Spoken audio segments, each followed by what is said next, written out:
Ivan's Campground. It's another one of our Corps of Engineer campgrounds.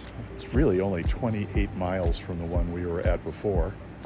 And it's another small lake. It's actually, these lakes were created to control flooding, actually.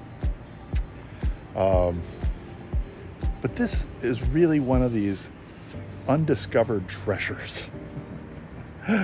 It's a real beautiful campground. Not as densely wooded as the last one. It has a lot of local people here because they know about it.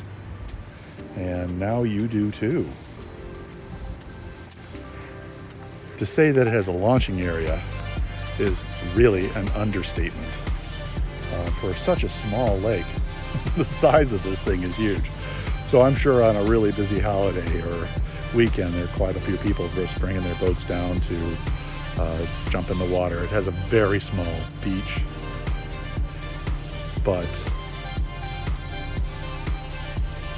if you're looking for a lake that's going to be kind of your own, this is it. Plenty of dockage. You can launch your kayaks over on the end here, and I guess the big boat ramp is in the middle. What you can see here is really a small part of the campground, and the next video you'll see really is going to be about what it looks like from the bike. And I hope you enjoy it. These are going to be not all that long, but hopefully it'll give you something to think about. Get that book that tells you about the Corps of Engineers Campground, and I'll have a picture of that for you as well still.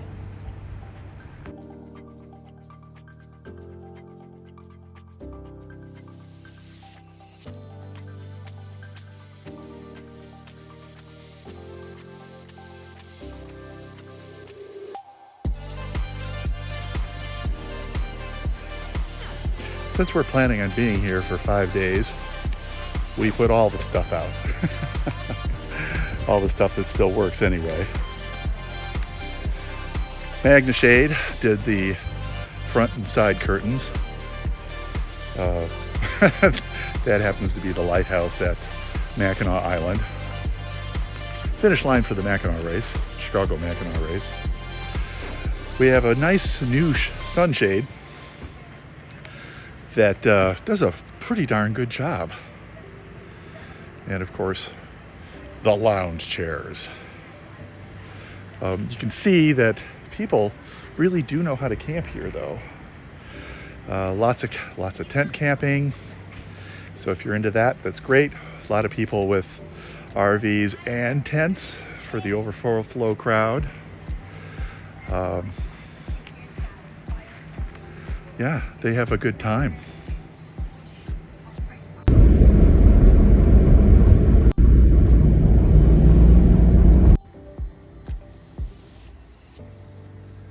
Both of these campgrounds are really well maintained, which I suppose if you're part of the Corps of Engineers, that should be expected.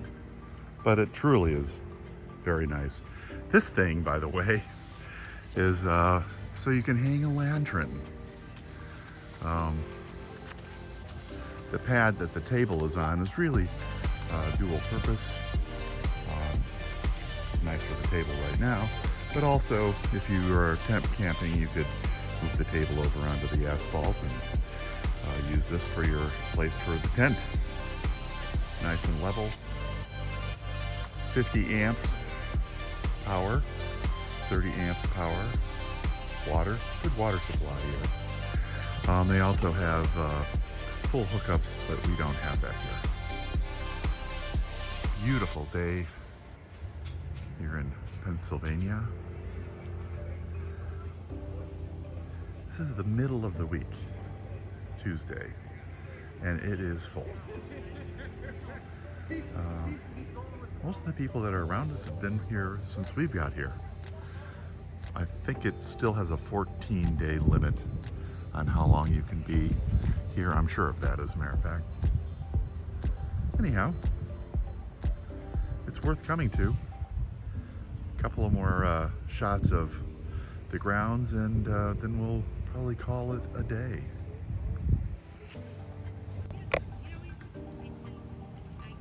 Well, I'd say that this camp host has figured out a pretty good way to make himself or herself at home. He's got the lawn art going on. I do like the stems.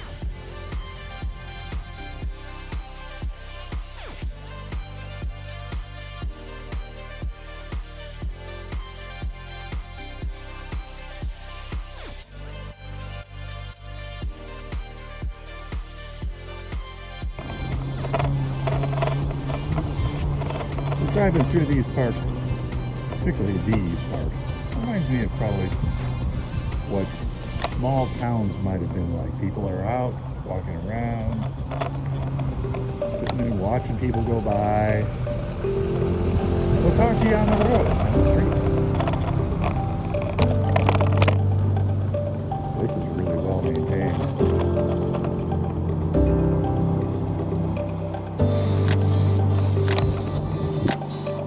These parks really well done. Kudos to the Corps of Engineers.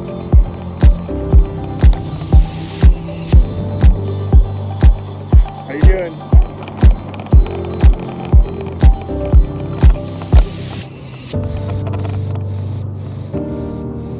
There really isn't a beach here. I don't think it's a beach.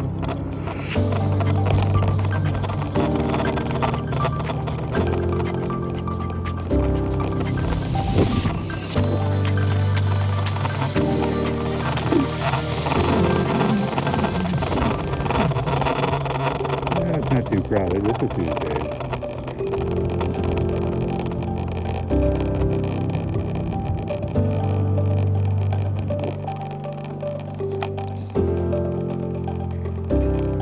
Yeah, this is where this is the beach.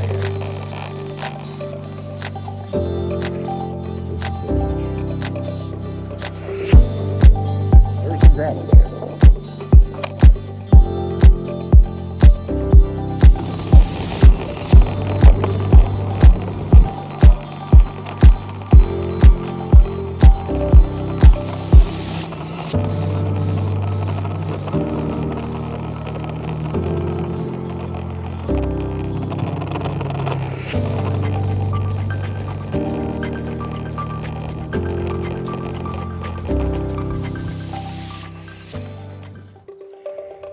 So there's the campsite about a mile down this road, which we had booked, and Janet decided that she didn't want to, me too, didn't want to go down the gravel road. We'll see what's the end.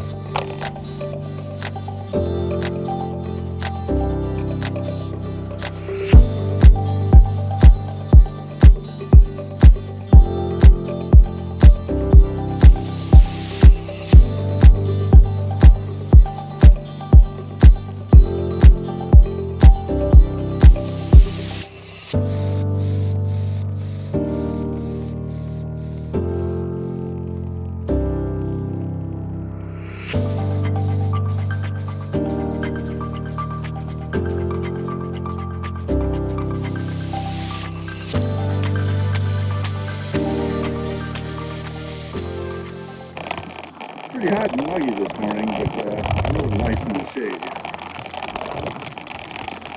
We got plenty of shade.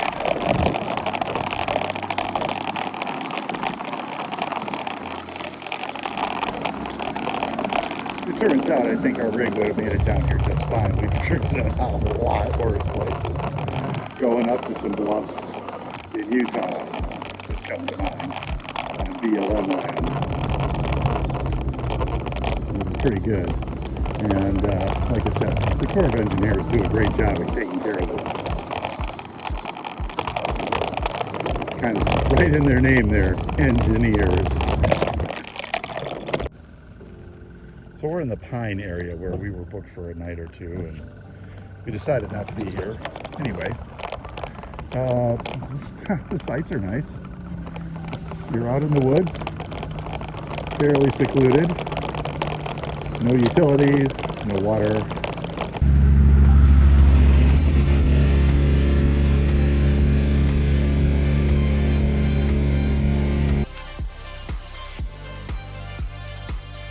So these are the showers here. Pretty crude. And as far as I can tell, they're the only ones in the park. So, and they're kind of far away from anything because this is where the swing area is down here, which has been closed for 3 weeks because of, well, basically contaminants.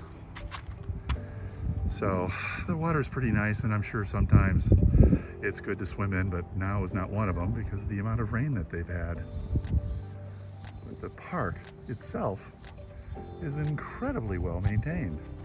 It's just an old building. But we're going to call it rustic. Right? So this swimming area is actually really nice. What you can't see, because it's closed, is that there is a concrete slab that runs the length of this wall. And instead of a beach, it just slopes out into the water where it gets a little bit deeper. I imagine it's pretty slick. This seems to be a spec that they like because the last campground just 20 miles from here had exactly the same setup. It looks like a boat ramp at a distance for people and peaks that will never wash away.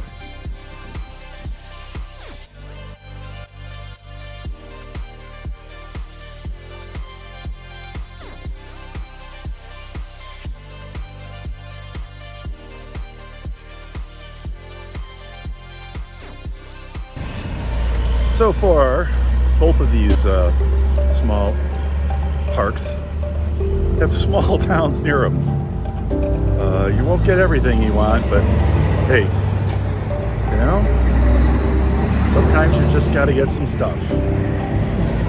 Little pantry here, some sporting goods.